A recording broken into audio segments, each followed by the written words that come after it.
যদি আপনাদের কাছে রেশন কার্ড থাকে, সে এসপিএইচএইচ, পিএইচএইচ আর কেএসওয়াই 1 অথবা 2 অর্থাৎ যে কোনো রেশন কার্ড থাকুক না কেন, নতুন বছর থেকে রেশন কার্ড নিয়ে জারি হতে চলেছে নতুন নিয়ম। হ্যাঁ বন্ধুরা, রেশন কার্ড নিয়ে 4টি বড়সড় নিয়ম জারি হতে চলেছে, যেটা কিন্তু আপনাদের জানাটা একান্ত প্রয়োজন। তো চলুন এক এক করে প্রত্যেকটি নিয়ম সম্বন্ধে জেনে নিই। তবে তার পূর্বে আপনাদের কাছে কোন রেশন কার্ড রয়েছে অবশ্যই কমেন্ট বক্সে জানাতে ভুলবেন না।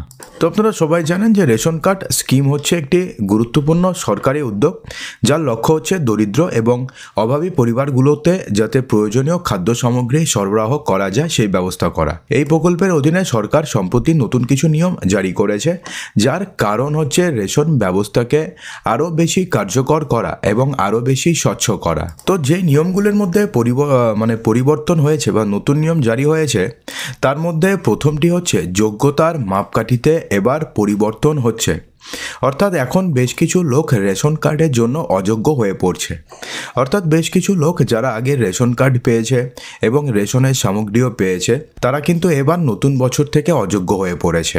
দ্বিতীয়তে বলা হয়েছে ডিজিটাল যাচাইকরণ।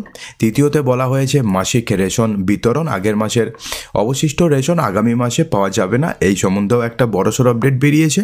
এবং আরেকটা বেরিয়েছে হচ্ছে অনলাইন মনিটরিং। প্রথমে আমরা জেনে নিই যে আগের বছরে যারা যারা রেশন পেয়েছিল, তো সেই সমস্ত লোকেরা কিন্তু এবার অর্থাৎ এই নতুন নিয়ম জারি হওয়ার পর থেকে আর রেশনের জন্য তারা যোগ্য নন। অর্থাৎ রেশন পেতে এখন বেশ কিছু মানদণ্ড রয়েছে, যে মানদণ্ড যদি আপনি স্যাটিসফাই করেন বা যেই শর্তগুলো যদি আপনি পূরণ করেন, তাহলে আপনি রেশন কার্ড পাবেন, অন্যথায় পাবে না। তো কী বলা হয়েছে যে শুধুমাত্র অভাবী লোকেরাই এই প্রকল্পের সুবিধা পেতে পারে, তা নিশ্চিত করার জন্য নিম্নলিখিত মানদণ্ডগুলো এখন সেট করা হয়েছে।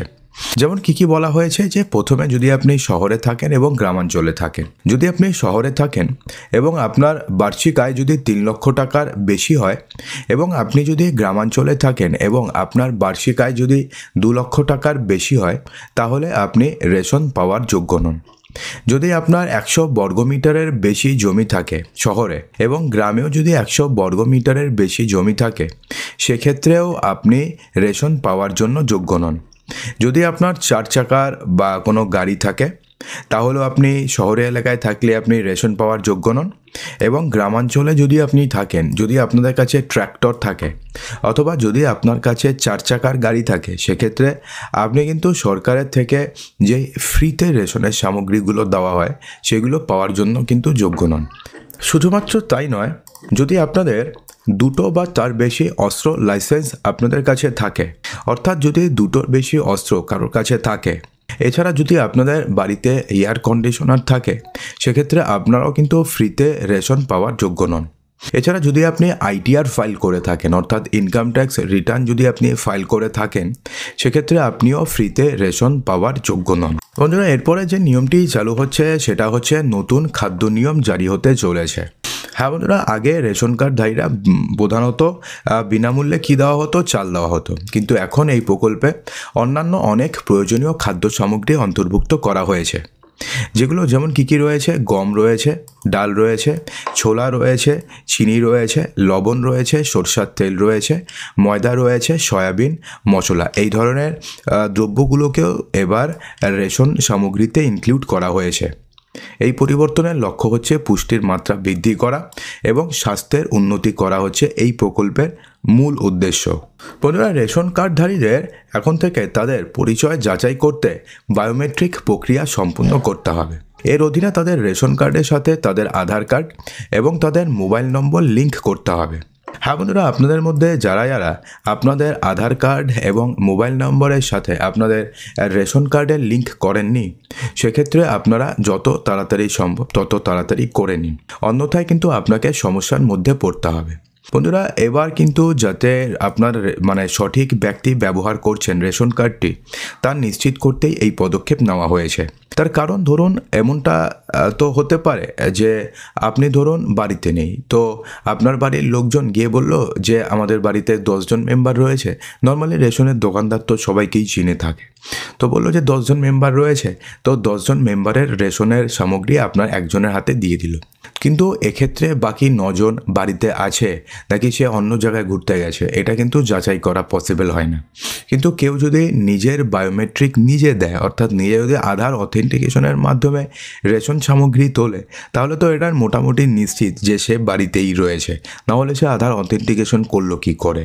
তো যাতে সঠিক ব্যক্তি ব্যবহার করছেন রেশন কার্ড তা নিশ্চিত করতে এই পদক্ষেপ নেওয়া হয়েছে যে এখন থেকে রেশন কার্ডের সাথে তাদের আধার কার্ড এবং মোবাইল নম্বরকে বাধ্যতামূলকভাবে লিঙ্ক করতেই হবে। শুধুমাত্র তাই নয়, অযোগ্যদের জন্য অর্থাৎ যে সমস্ত ব্যক্তি নতুন নিয়ম অনুযায়ী ফ্রিতে রেশন পাওয়ার যোগ্য নন তাদের জন্য সতর্কবার্তাও দেওয়া হয়েছে। বন্ধুরা, সরকার স্পষ্ট করে বলেছে যে যারা যারা নতুন নিয়ম অনুযায়ী রেশন পাওয়ার জন্য যোগ্য নন, অর্থাৎ ফ্রিতে রেশন পাওয়ার যোগ্য নন, তাদের রেশন কার্ড ফেরত দিতে হবে। যদি কোনো ব্যক্তি তার রেশন কার্ডের সুবিধাগুলো পেতে ব্যর্থ হন তবে তিনি সমস্ত সুযোগ সুবিধা থেকে বঞ্চিত হতে পারবেন। অর্থাৎ সেক্ষেত্রে যদি আপনি নতুন নিয়ম অনুযায়ী যদি আপনি রেশন পাওয়ার যদি যোগ্য না হন তাহলে সেক্ষেত্রে কিন্তু আপনাকে রেশন কার্ড ফেরত দিতে হবে। নর্মালি আমরা কিন্তু আপনাদের অনেক ভিডিওতে বলেছি যে রেশন কার্ড মূলত দু ধরনের হয়, একটা হচ্ছে সাবসিডি যুক্ত, একটা হচ্ছে সাবসিডি ছাড়া।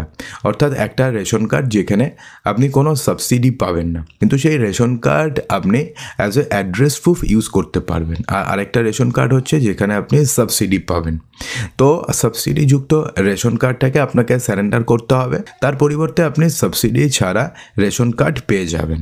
এই নতুন নিয়মের ফলে কিন্তু বেশ কিছু সুবিধাও হবে এবং বেশ কিছু অসুবিধাও কিন্তু হতে চলেছে। যেমন কি সুবিধা হবে? তো এই নতুন ব্যবস্থার ফলে লক্ষাধিক মানুষ আর বিনামূল্যের রেশন পাবে না। অর্থাৎ যে সমস্ত মানুষ নতুন শর্ত অনুযায়ী অযোগ্য হয়ে গেল, তো সেই সমস্ত মানুষজন তো আর বিনামূল্যে রেশনের সামগ্রী পাবেন না। কিন্তু কি ভালো হবে যে প্রকৃত অভাবী মানুষের কাছেই রেশন পৌঁছানোর সম্ভাবনা বাড়বে। তৃতীয়ত বলা হয়েছে যে রেশন বিতরণ ব্যবস্থায় স্বচ্ছতা বাড়বে। অর্থাৎ সেক্ষেত্রে রেশন বিতরণ ব্যবস্থাটি পুরোপুরি ট্রান্সপারেন্ট হবে এবং সরকারের ব্যয় কমবে। অর্থাৎ রেশন খাতে তো সরকারকে প্রতি বছর প্রচুর টাকা ব্যয় করতে হয়, কারণ এই প্রত্যেকটা দ্রব্যতে সরকারকে ভর্তুকি দিতে হয়। তো সেক্ষেত্রে যদি রেশন গ্রাহীতার সংখ্যা কমে যায় ফ্রিতে, তাহলে সেক্ষেত্রে তো সরকারের প্রতি বছর প্রচুর টাকা বেঁচে যাবে। রেশন কার্ডধারীদের জন্য বেশ কিছু গুরুত্বপূর্ণ তথ্য রয়েছে, যেমন আপনার বায়োমেট্রিক ডেটা আপডেট করুন। অর্থাৎ আপনাদের যদি কোনো সমস্যা থাকে আধার কার্ডে, ধরুন আপনাদের আধার কার্ডে আপনার আঙ্গুলের ছাপ রেকটিফাই হচ্ছে না বা আঙ্গুলের ছাপ দিয়ে ঠিকঠাক উঠছে না, তাহলে সেক্ষেত্রে আপনাকে আপনাদের আধার কার্ডের বায়োমেট্রিক ডেটা আপডেট করতে হবে, না হলে পরে আপনাদের রেশন পেতে সমস্যা হতে পারে। এরপরে কি বলা হয়েছে যে প্রতি মাসে নিয়মিত রেশন নিন। অর্থাৎ আপনি যদি ফ্রিতে রেশন পাওয়ার যোগ্য হয়ে থাকেন তাহলে কোনো মাসে কিন্তু আপনি রেশন বাদ দেবেন না। অর্থাৎ প্রতি মাসে নিয়মিতভাবে আপনাকে রেশন নিতে হবে।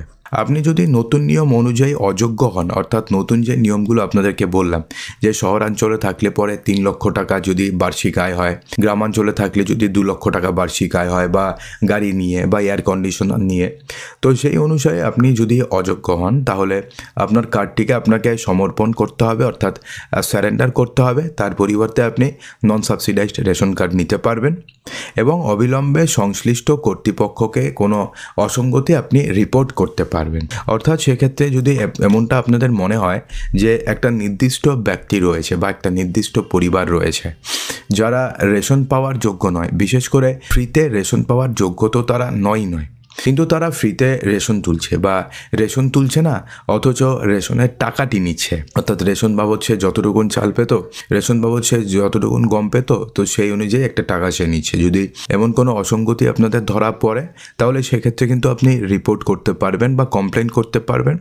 অথবা এমন যদি কোনো রেশন ডিলার ধরা পড়ে বা যদি আপনাদের নজরে থাকে যে এরকমভাবে কাজ করছে বা অবৈধ কোনো কাজ করছে, সেক্ষেত্রে আপনি তার এগেনস্টেও কমপ্লেন করতে পারবেন। তো বন্ধুরা, আশা করব যে ভিডিওটিতে আপনাদের সমস্ত কিছুই সঠিকভাবে বোঝাতে পেরেছি। যদি ভিডিওটি আপনাদের ভালো লেগে থাকে তো ভিডিওটিকে লাইক করবেন, ভিডিওটিকে আপনাদের বন্ধুবান্ধবের মাঝে প্রচুর শেয়ার করবেন এবং চ্যানেলটিকে সাবস্ক্রাইব অবশ্যই করবেন। তো দেখা হচ্ছে আমাদের আগামী ভিডিওতে আরও কিছু ইম্পর্টেন্ট নিউজ নিয়ে। ততক্ষণের জন্যে ভালো থাকবেন, সুস্থ থাকবেন।